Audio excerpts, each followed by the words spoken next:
Halo semua. Apa kabar untuk hari ini? Semoga harimu selalu menyenangkan ya bro. Selamat datang di channel YouTube saya. Tolong dibantu subscribe, like dan share ya, supaya saya terus semangat bikin kontennya. Wakakakak. Soul Land 2 Chapter 532. Sementara itu, Huo Yuhao pergi dengan Tang Wutong ketika mereka kembali ke hutan untuk menjaga gerbang spektral. Meskipun benteng self-driving semua medan tidak bisa bergerak secepat Legion Insinyur Jiwa Tangsek, yang dalam penerbangan, mereka tidak jauh lebih lambat dari mereka. Dari udara, benteng pada dasarnya adalah bola metalik raksasa yang berlari dengan kecepatan sangat cepat dengan 8 kaki panjangnya. Tidak ada medan yang bisa menghentikan mereka untuk maju. Tak lama, mereka semua tidak terlihat. Ketika bala bantuan Kekaisaran Sun Moon tiba, yang akan mereka lihat hanyalah puing-puing.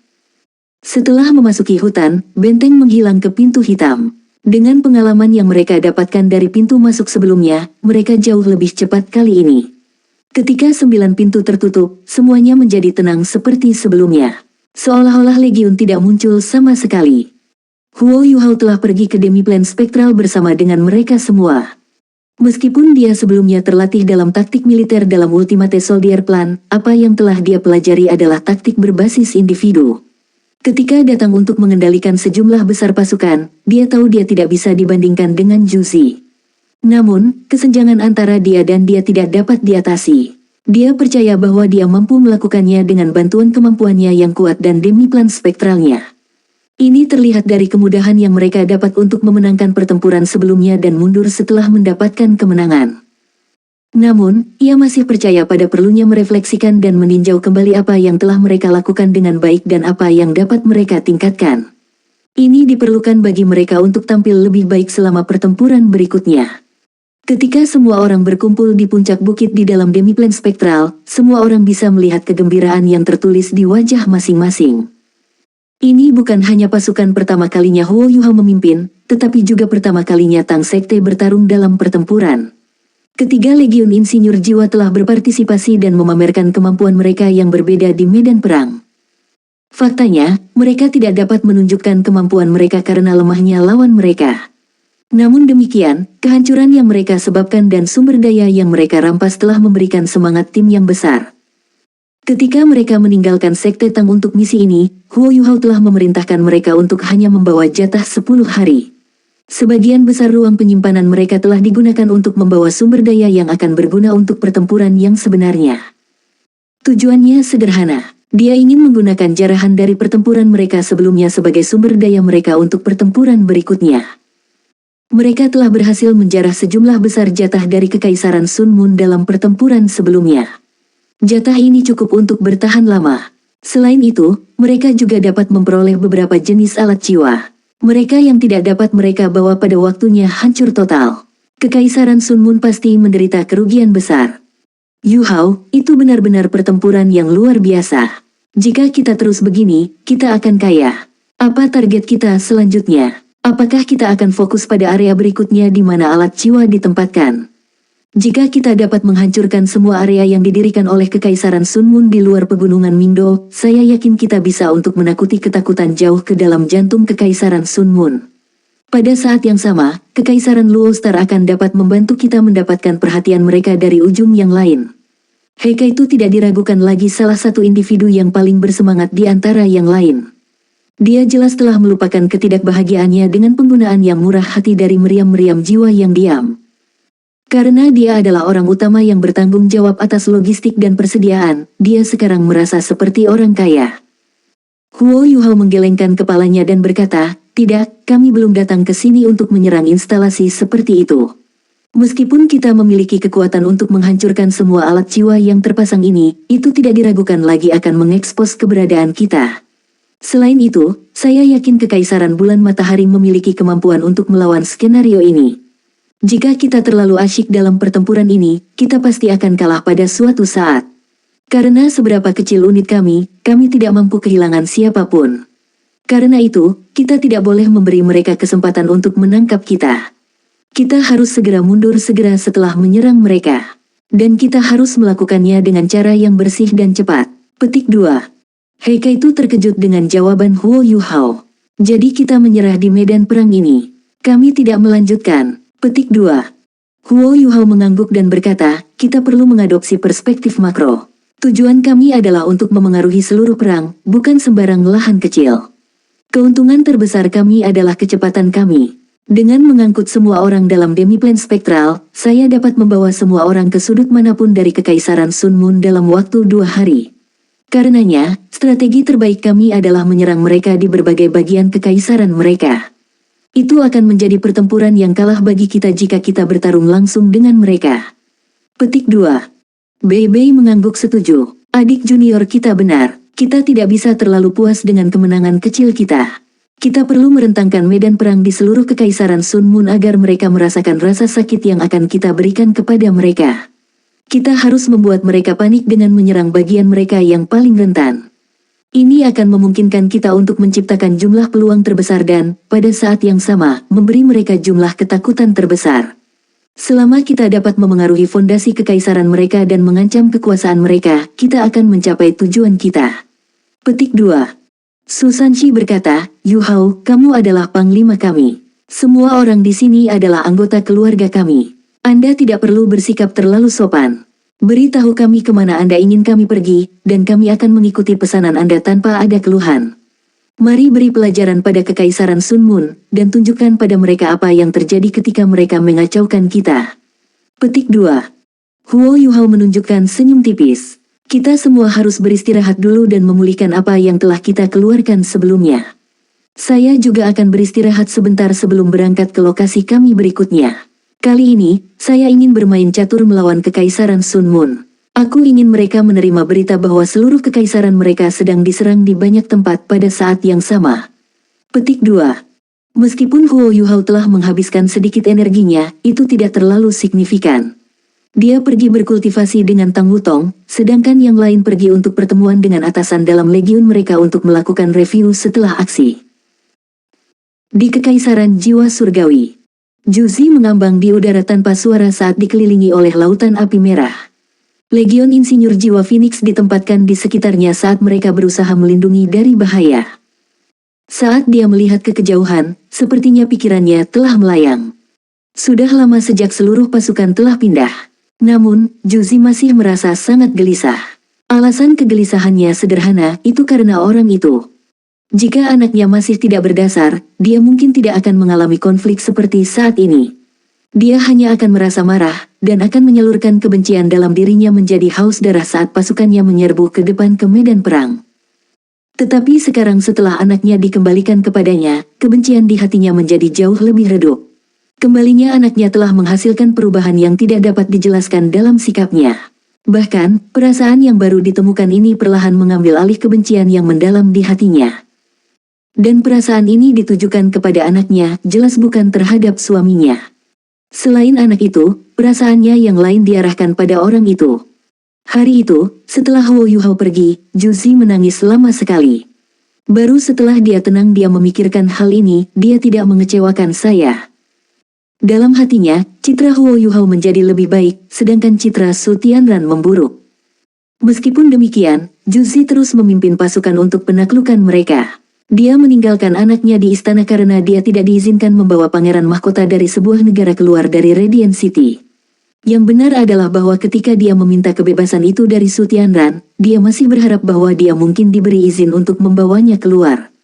Bahkan, itu lebih seperti dia berusaha meyakinkan dirinya sendiri untuk memberi Su Tianran satu kesempatan terakhir. Sayangnya, Su Tianran menolaknya dengan tegas.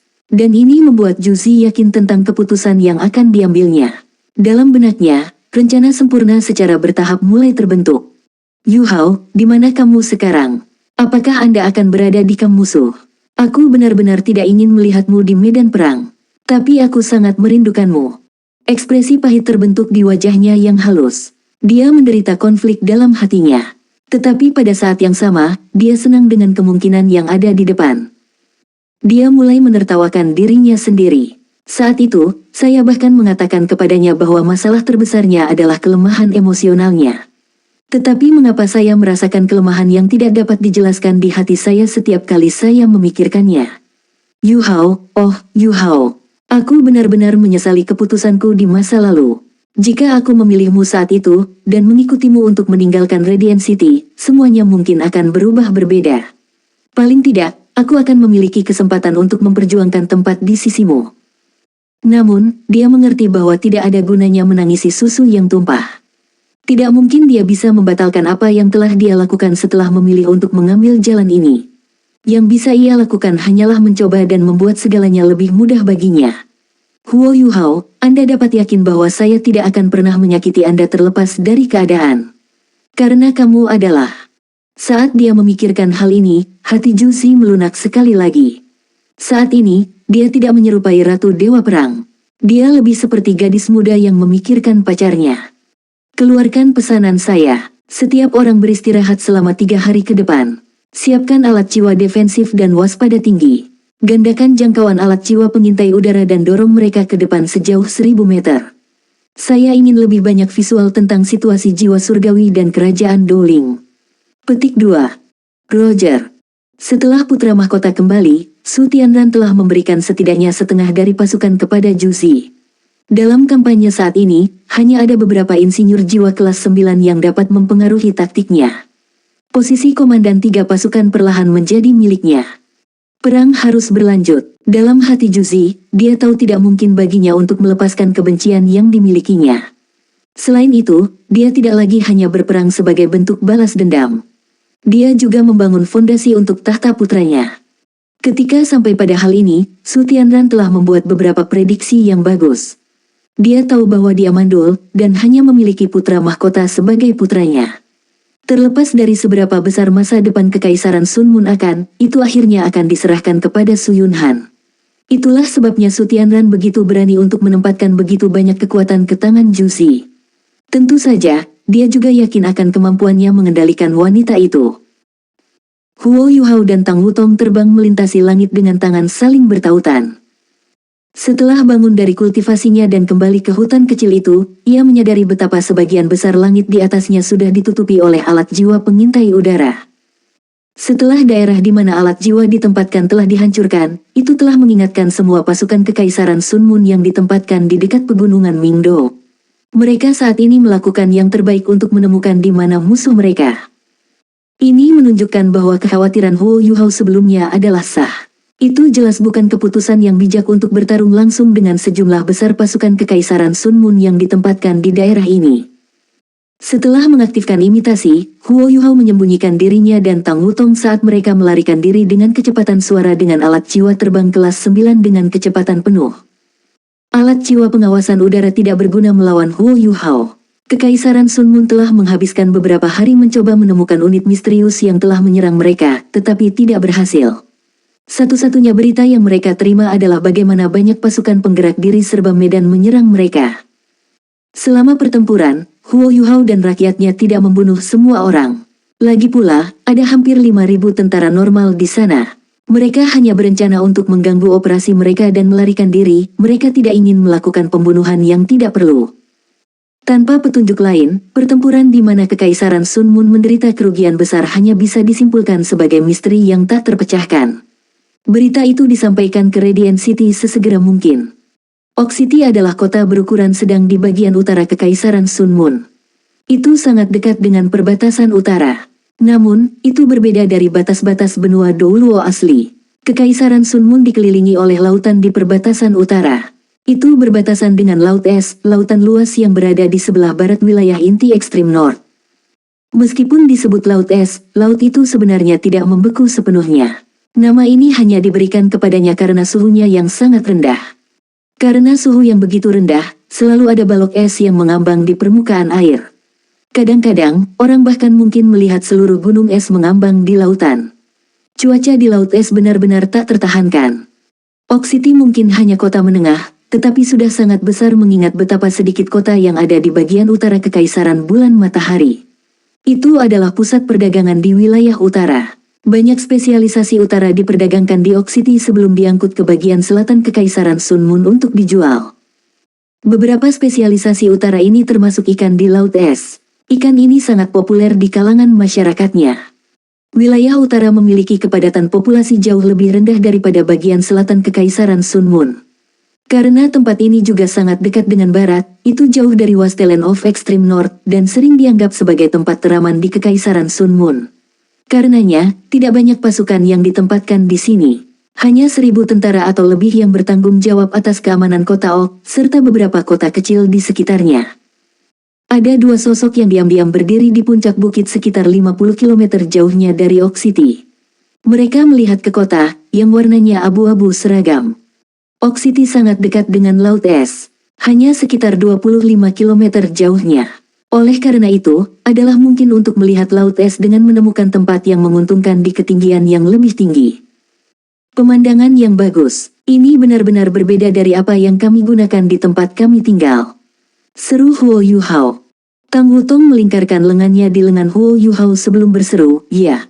Lihatlah Laut Es di kejauhan. Terlihat sangat misterius. Saya benar-benar ingin memeriksa tempat itu jika kita punya waktu. Pasti ada banyak binatang buas di Laut Es. Saya bertanya-tanya seberapa kuat mereka. Mereka harus cukup kuat untuk bertahan hidup dalam kondisi yang begitu keras." Petik 2. Article 3 of 10.